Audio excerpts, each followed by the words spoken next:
Leo ஜீனோ Hunter episode 24. அவன் என்ன நுட்பத்தை பயன்படுத்துகிறான் என்று சோமன் கூறியவுடனே சபரீஷ் மற்றும் யுவானின் கண்களும் மின்னின. அவன் கத்திய கட்டுப்படுத்துறான் இது என்று அவர்கள் கண்களும் மின்ன.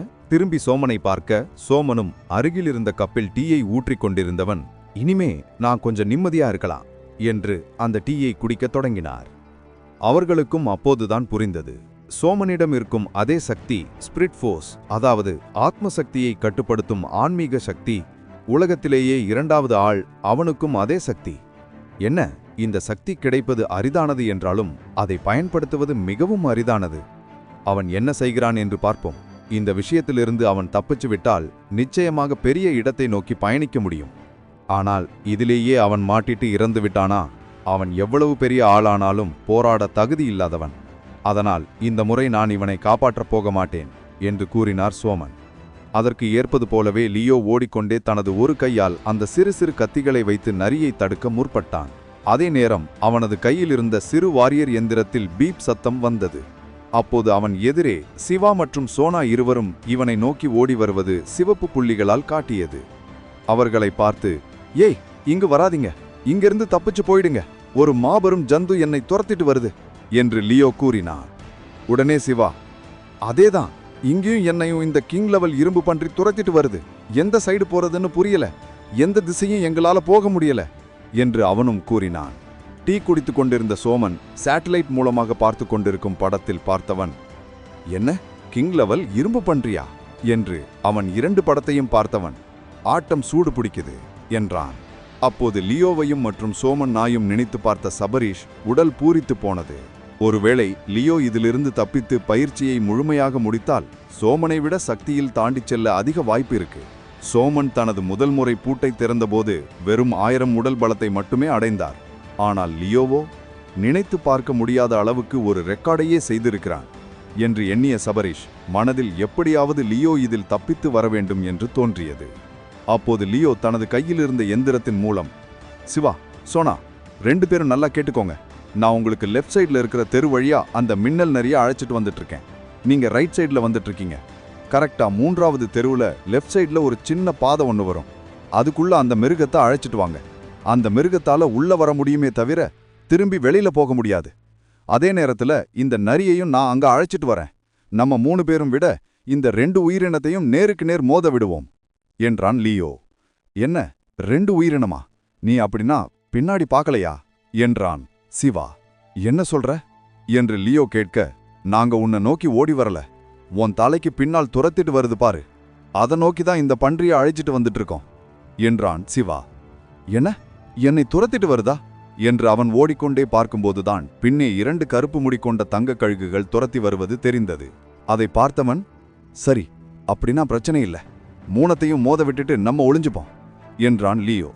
அது எப்படி, 3ம் ஒரே இடத்தில் வந்தால் தங்க கழுகை பார்த்தாலே எல்லா மிருகங்களும் ஓடி ஒளிஞ்சிடும் என்று சிவா கூற, முதல்ல நடக்கிறது என்னன்னு பார்ப்போம், இங்க அதுகளை மோத விடுவோம் என்று லியோ கூற, சரி, நாங்க இதோ திரும்பி விட்டோம் என்றான் சிவா. அதே நேரத்தில் தூரத்தில் லியோ அவர்கள் திரும்பிய பாதையை நோக்கி ஓடி வந்தான். ஏனெனில் 2ம் ஒரு சேர ஒரு இடத்தில் வரும்போது 2ம் மோதிக்கொண்டால் கோபத்தில் 2மே சண்டையிட அதிக வாய்ப்பிருப்பதாய் லியோவுக்கு புரிந்தது. அதனால் 2ஐயும் மோதவிட எண்ணினான். அதற்கு ஏற்பது போலவே சரியாக அந்த பாதை வரும் நேரத்தில் அவர்கள் இடதுபுறம் திரும்பினர். இடதுபுறம் திரும்பி அவர்கள் அவர்களது வலதுபுறத்தை பார்க்கும் அடுத்த நொடி அவர்கள் கைக்கு அருகே லியோ ஓடி வந்தான். லியோ இவர்களை தாண்டிச் செல்ல சோனா மற்றும் சிவா லியோவை தாண்டிச் செல்ல, அதே நேரம் அந்த இரும்பு பன்றியும் மின்னல் நரியும் மோதிக்கொண்டு பின்னோக்கி சென்று விழுந்தன. உடனே எழுந்த லியோ மற்றும் சோனா சிவா அங்கு இருக்கும் சிறு கட்டிடத்திற்குள் ஓடி ஒளிந்து கொள்ள, தலை நிமிர்ந்து பார்த்த நரி தலையை உதிரி முன்னே நின்ற பன்றியை பார்த்தது. ஆனால் பன்றி நரியின் மீது மோதி பின்னோக்கி தள்ளப்பட்டாலும் அதற்கு எதுவும் ஆகவில்லை. அது உரும்பியபடி நரியை பார்க்க பன்றியோ தனது முகத்தில் இருக்கும் 2 கொம்புகளால் நரியை குத்த வேகமாக ஓடி வந்தது. அப்போது அந்த இடத்தில் ஏதோ மின்சாரம் தாக்கியது போல ஒரு நொடி மறைந்த நரி பன்றிக்கு பின்னால் வந்து வேகமாக பன்றியை மோதியது. ஓடி வந்த பன்றி மிகவும் வேகம் தாக்கப்பட்டு உருண்டு சென்று அங்கு இருந்த பெரிய கட்டிடத்தில் மோதி நின்றது. பன்றிக்கும் இப்போது அடிபட்டது. தலையை உதறிய பன்றி நரியை பார்த்து சத்தமிட, அப்போது வானத்திலிருந்து சத்தமிட்டு கொண்டே வந்த கருப்பு முடியும் தங்க கிரீடமும் கொண்ட கழுகு நரியை பிடிக்க வந்தது. ஆனால் ஒரு நொடி நரி அங்கிருந்து மறைந்து வேறொரு இடத்திற்கு சென்றது வேகமாக. அப்போது கழுகை பார்த்த பன்றி அதை தாக்க ஓடி வர, அப்போது கழுகு பன்றியை தூக்கி அங்கிருந்த பக்கத்தில் ஒரு பெரிய கட்டிடத்தின் மீது தூக்கி வீசி மீண்டும் நரியை நோக்கி வந்தது. ஆனால் நரியை அந்த கழுகினால் பிடிக்க முடியவில்லை. அப்போது தன் அருகில் இருந்த ஷோனாவை பார்த்தவன், இந்த நரியைத்தான் நீ வேட்டையாடணும்னு சொன்ன என்று கேட்டான் லியோ. அதற்கு ஷோனா, ஆமா, இதை வேட்டையாடுவது சாதாரண காரியமில்லை என்றாலும் ஒருமுறை இந்த ஆயுதத்தால் அதை குத்திட்டால் நிச்சயமா அதன் வேகத்தில் மாற்றம் ஏற்படும் என்று கூறினால் ஒரு சிறிய கண்ணாடி துண்டை எடுத்து காட்டினாள். அந்த கண்ணாடி போல் இருந்த ஒரு மின்னலை உறிஞ்சும் ஆயுதம். அது வெள்ளை நிறத்தில் தகதகவென இருந்தது. அதை பார்த்து லியோ, இது என்ன என்று கேட்க, இதுதான் எல்ஜி ஸ்டோன் துண்டு. இது மின்னல் சக்தியை தடுத்து அதை உறிஞ்சும் தன்மை கொண்டது. இதை வச்சு நீ அதை தாக்கினால் அதற்கு பாதிப்பு ஏற்படும் என்றாள் சோனா. என்ன சொல்ற, நான் தாக்குவதா என்று லியோ கேட்க, ஆமா, எங்களை விடவும் உனக்குத்தான் அந்த நரியை பற்றி நல்லா தெரியும். அது மட்டுமில்லாம அதனோட வேகத்தை உன்னால் தான் சமாளிக்க முடியும். ஏன்னா நீதான் அதுகிட்ட வெகு நேரமா போராடி இருக்க. அதனால நீதான் இதை செய்ய வேண்டும் என்றாள் சோனா. லியோ அந்த சிறிய இரும்பு துண்டை தொட்டு பார்த்தான். அவனுக்கு அதில் பெரிதாக எந்த ஒரு மாற்றமும் தெரியவில்லை. இருந்தாலும் அது பார்ப்பதற்கு விசித்திரமாகவும் கண்ணாடி போன்றும் இருந்தது. அதை பிடித்து கொண்டவன், சரி என்று அதை தன் முதுகுக்கு பின்னால் வைத்தவன் வெளியில் எட்டி பார்க்க, வெளியில் அந்த பன்றியுடன் தங்கக்கழுகு சண்டையிட்டுக் கொண்டிருந்தது. பன்றியை தூக்கி போடுவதும் பன்றியின் முகத்தில் வந்து கீறுவதுமாக செய்து கொண்டிருந்தது அந்த தங்கக்கழுகு. ஏனெனில் அந்த கழுகினால் நரியை நெருங்க முடியவில்லை. அதனால் நரியை விட்டுவிட்டு பன்றியிடம் சென்று விட்டது. இங்கு நரி மோப்பம் பிடித்து கொண்டே லியோவை தேடி வந்தது. லியோ அதன் உடலை உற்று பார்த்தான். உடலில் எந்த ஒரு காயமும் இல்லை. மிகவும் வலிமையாகவும் வேகமாகவும் இருக்கும். எப்படி இந்த ஆயுதம் வேலை செய்யும் என்று எண்ணியவன், முதலில் அதன் உடலில் ஏதேனும் ஒரு காயத்தை ஏற்படுத்தி அந்த காயத்தின் மூலமாக இந்த கத்தியை உள்ளே செலுத்தலாம் என்று எண்ணினான். அப்போது நரி இவர்களை கண்டுபிடித்து விட்டது. உடனே அங்கிருந்து ஓடத் தொடங்கிய லியோ நரியின் முழு கவனத்தையும் தன் மீதுதான் இருக்க செய்தான். ஷோனா, சிவா, நீங்க இங்கே இருங்க என்று கூறிவிட்டு நரியை அங்கிருந்து மீண்டும் தூரத்தை நோக்கி அழைத்து சென்றான். இங்கு வாரியர் டவரில் அமர்ந்து கொண்டிருந்த சோமன், என்ன பண்றான் என்று யோசித்தார். லியோ போடும் ஒவ்வொரு அடிக்கும் அவனது மனதில் யோசனை பல வந்தது. நரியிடம் இருக்கும் பலம் என்ன, பலவீனம் என்ன? அதன் பலம், அதன் வேகம் மற்றும் தந்திரம். பலவீனம், வேகம், அதனால் அந்த வேகத்தை கட்டுப்படுத்த முடியவில்லை. அப்படியானா அந்த நரியோட பலவீனம் எந்த பகுதி என்று அவன் அந்த நரியை ஓடிக்கொண்டே பார்த்து கொண்டிருந்தான். அதன் கால்கள் வலுவாக இருந்தது. முன்னங்கால்களும் வலுவாக இருந்தது. உடலில் பருத்த ரோமம் உடைய முடிகள் அனைத்துமே கம்பிகளைப் போல் நீட்டிக்கொண்டிருந்தது. அனைத்து இடத்தையும் பார்த்தவன் கடைசியாக அதன் கழுத்தின் அடிப்பகுதியை பார்த்தான். அந்த இடத்தில் ரோமங்கள் அதிகமில்லை. மிருதுவான இடம் போலிருந்தது. அதை கண்டவன், அதுதான் சரியான இடம், அந்த இடத்துல தான் நம்ம தாக்கணும் என்று எண்ணியவன் வேகமாக குதித்து கதிர் வர வைத்தவனை அதை வேறொரு திசைக்கு அனுப்பினான். அதே நேரம் அவன் இப்போது இருந்த சிறு கட்டிடத்திலிருந்து பெரிய கட்டிடத்தின் உச்சிக்கு சென்றான். லியோ என்ன பண்றான் என்று ஆச்சரியமாக அந்த கட்டிடத்திற்குள் இருந்து பார்த்து கொண்டிருந்தனர் சோனா மற்றும் சிவா. இங்கு தங்கக்கழுகு பன்றியை பலமாக தாக்கி கொள்ளும் நிலைக்கு சென்றது. அதன் கழுத்தை கொத்த செல்லும் நேரத்தில் வேறொரு இடத்தில் இருந்து வரும் சத்தத்தை கவனித்தது. அங்கு நரி கட்டிடங்கள் மீது ஏறிக்கொண்டிருப்பதை பார்த்தது. அதை நோக்கி ஒரு அலறும் சத்தத்தை விட்டது. இந்த சத்தம் வந்த திசையை பார்த்த சோனா மற்றும் சிவா இருவருமே, இது என்ன, இங்கதான் இருக்கா, எதுக்கு இப்ப இப்படி கத்துது என்று அவர்கள் எண்ணும்போது அதன் சத்தத்திற்கு ஏற்றவாறு எதிர்ப்புறத்திலிருந்து மேலும் 2 தங்கக் கழுகுகளின் சத்தம் கேட்டது. இது சத்தத்தினால் மேலும் கழுகுகளை இங்கே அழைத்திருப்பது என்பது அப்போதுதான் அவர்களுக்கு புரிந்தது. லியோ அந்த கட்டிடத்தில் ஏறும்போதே ஒரு இடத்தில் தன் கையில் இருந்த 2 சிறிய கத்திகளையும் அவனது கட்டுப்பாட்டில் ஒரு இடத்தில் நிலைநிறுத்தினார். லியோ செய்யும் செயல்களை உன்னிப்பாக பார்த்த சோமன், சரி, இதை லைவா ஆன்லைன்ல விடுங்க என்றார். என்ன சொல்றீங்க என்று சபரிஷ் கேட்க, ஆமாம், இதை எல்லாருமே பார்க்கணும். ஒரு வருங்கால வாரியர் 3 தங்க கிரீடம் கழுகுகளோடும் ஒரு பரிணாமம் அடைந்த 2ஆம் கட்ட நரி மற்றும் இரும்பு பன்றியுடனும் போராடுவது என்பது அவ்வளவு எளிதான காரியமில்லை. இதில் ஏதேனும் ஒன்றுடன் போராடுவதே மிகவும் பெரியது. அப்படி இருக்கும்போது லியோ மொத்தம் 5 ஜந்துக்களோடு போராடுகிறான். இதை பற்றி எல்லாருமே தெரிந்து கொள்ள வேண்டும். எனக்கு தெரிஞ்ச வரைக்கும் கண்டிப்பா லியோ அந்த நரியை கொன்னுடுவான். அதை நீங்க லைவா டெலிகாஸ்ட் பண்ணுங்க, எல்லாருமே பார்க்கட்டும் என்றான்.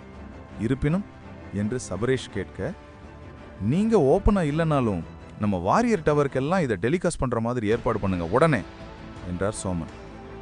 உடனே இவன், இதோ பண்றோம் என்று கூறி சில பட்டன்களை கம்ப்யூட்டரில் தட்ட வாரியர் டவர்களில் திடீரென பிரேக்கிங் நியூஸ் என்று வந்து ஸ்கிரீன் ஆட்டோமேட்டிக்காக ஆனது.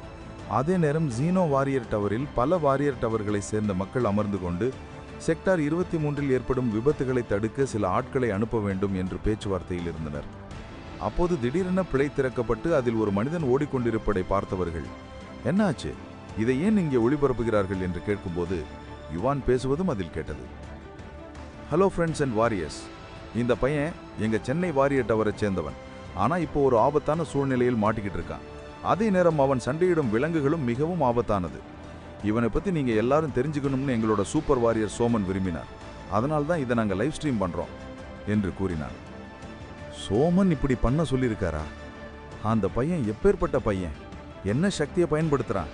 சரி பாப்போம் என்று அனைவரும் பார்த்தனர். லியோவின் கைகள் அசைவிற்கேற்ப கத்திகள் விளையாடுவதையும் லியோவின் வேகம் மற்றும் நரியிடமிருந்து தப்பிக்கும் அனைத்தையும் பார்த்தவர்கள், இது சோமனோட சக்தி, ஆன்மீக ஆத்ம சக்தி என்று ஒவ்வொருவர் பேசத் தொடங்கினர். இருந்தாலும் அவன் இன்னும் ஒரு வாரியர் கூட ஆகல. வாரியர் தேர்ச்சிக்காகத்தான் போயிருக்கான். அவனால எப்படி 5 மிருகத்தை ஒரே நேரத்தில் சமாளிக்க முடியும்? அதுவும் 2ஆம் கட்ட மிருகமான நரி. அதோட வேகத்துக்கு ஈடு கொடுக்கறான். கிங் லெவல் பன்றி வேற அங்க இருக்கு. அது மட்டும் இல்லாம 3 தங்க கழுகு இருக்கு. அதை பார்க்க மறந்துட்டியே என்று இன்னொருத்தன் கூறினான். இது இம்பாசிபிள். எப்படி? அவனை காப்பாற்ற யாருமே போகலையா என்று கூறிக்கொண்டு அவர்கள் ஆச்சரியத்தில் பார்த்தனர். எந்த பதட்டமும் இல்லாமல் அந்த பெரிய மாடியின் உச்சிக்கு வந்தவன் நரி வருவதற்காக காத்து கொண்டிருந்தான். அப்போது 2 கால்களை மாடியின் உச்சியில் தன் முன்னங்கால்களை வைத்த நரி தலையை மேல் நோக்கி தூக்கும் நேரத்தில் அதன் வலது புறத்தில் இருந்து இடதுபுறம் 2 கத்திகள் சடக் என்ற சத்தத்துடன் வேகமாக சென்றது. உடனே நரி சிறிது தடுமாறி தனது கழுத்தை ஆட்டினாலும் அதன் கோபம் முழுக்க லியோவின் மீது இருந்தது. அது 2 கால்களால் மாடியின் முனைகளை பிடித்துக்கொண்டு மற்ற 2 கால்களால் கீழே இருக்கும் மாடிகளில் வைத்தபடி ஏறி நிற்பது போல் மாடியின் உச்சியில் இருக்கும் லியோவை பார்த்து ஆக்ரோஷமாக கத்தியது. இதுதான் சந்தர்ப்பம் என்று எண்ணிய லியோ அதனது கோபத்தை தூண்டினான். அந்த கத்தி சரியாக லியோவின் எண்ணத்திற்கேற்ப அதனது கழுத்தையும் கிழித்திருந்தது. அந்த காயத்தை பார்த்த லியோ, இதுதான் சரியான நேரம் என்றவன் அந்த கட்டடத்திற்கு எதிர்ப்புறம் திடீரென குதித்தான். நின்றபடி இந்த புறத்தில் இருந்த நரி அவன் குதித்த அந்த திசையை நோக்கி எதிர்குதிக்க கிட்டத்தட்ட 25 மாடி உயரத்திலிருந்து அந்த நரி எந்த ஒரு தொடர்பும் இல்லாமல் காற்றில் இவனை பிடிப்பதையே குறியாக நோக்கி கீழே வந்து கொண்டிருந்தது. லியோவின் திட்டம் நிறைவேறியது போல். இப்போது அதனால் அதனுடைய வேகத்தை கட்டுப்படுத்த முடியாது என்று எண்ணியவன் தன் முதுகில் வைத்திருந்த வெள்ளை நிற அந்த மின்னலை உறிஞ்சக்கூடும் எல்ஜி ஸ்டோன் கத்தியை திடீரென தனது ஆன்மீக ஆத்மசக்தியின் மூலமாக முன்னோக்கி செலுத்தினான். அவன் கையிலிருந்து சீறி பாய்ந்த அந்த கத்தியை பார்த்த அந்த நரி தன்னை நோக்கி ஒரு ஆயுதம் வருவதை உணர்ந்து அங்கிருந்து நகர முயற்பட்டாலும் அதன் கால் கைகள் அங்கு எந்த ஒரு இடத்துடனும் தொடர்பு இல்லாததால் அதனால் காற்றிலேயே நகர்வது முடிந்ததே தவிர வரும் இடத்தை விட்டு நகர முடியவில்லை. அப்போது ஜக் என்ற ஒரு சத்தம் அந்த சிறு பிளவு வழியாக லியோ அனுப்பிய வெள்ளை குத்து கத்தி ஒரு புறம் கழுத்தில் குத்தியது. அதன் கழுத்தை குத்தியதை பார்த்தவன் தனது கையில் இருந்த பெரிய கத்தியினால் அந்த மாடியின் சுவற்றில் குத்திவாரும் நிற்க அவன் அனுப்பிய சிறிய கத்திகள் 2ம் அவனது கால்களுக்கு ஷூ போல் வந்து நின்றது. அதில் ஏறி நின்றவன் பொறுமையாக தரையிறங்கினான். இங்கு தரையில் நரி கை கால்கள் உடைந்த நிலையில் தலை தரையில் மோதி சிதைந்து இறந்து கிடந்தது. பிறகு அவன் தன் கைகளை நீட்ட அந்த கழுத்தில் குத்திய கத்தி அந்த நரியின் நெற்றி வழியாக உடைத்து கொண்டு லியோவின் கைக்கு வந்தது. அந்த வெள்ளை நிற கத்தி முழுவதுமாக சிவப்பாக இருந்தது. அந்த கத்திக்குள் மின்னல் சக்தி உறிஞ்சப்பட்டு மின்னுவதை பார்த்த லியோ சிறிது நேரத்தில் அந்த கத்தியை கீழே போட்டான். அந்த குத்துக்கத்தி மின்னல் சக்தியால் முழுமையாக சார்ஜ் ஏறியது போல் மின்னத் தொடங்கியது. அது அவனுக்கு ஷாக் அடிப்பது போல் இருந்ததால் அதை கீழே போட்டான். உடனே அவன் அருகில் ஓடி வந்த சோனா அதை கையில் எடுத்துக்கொண்டான். மற்ற மிருகங்களை எப்படி சமாளிப்பான் என்பதை பற்றி தெரிந்து கொள்ள தொடர்ந்து கேளுங்கள் நாளைய தொடரில்.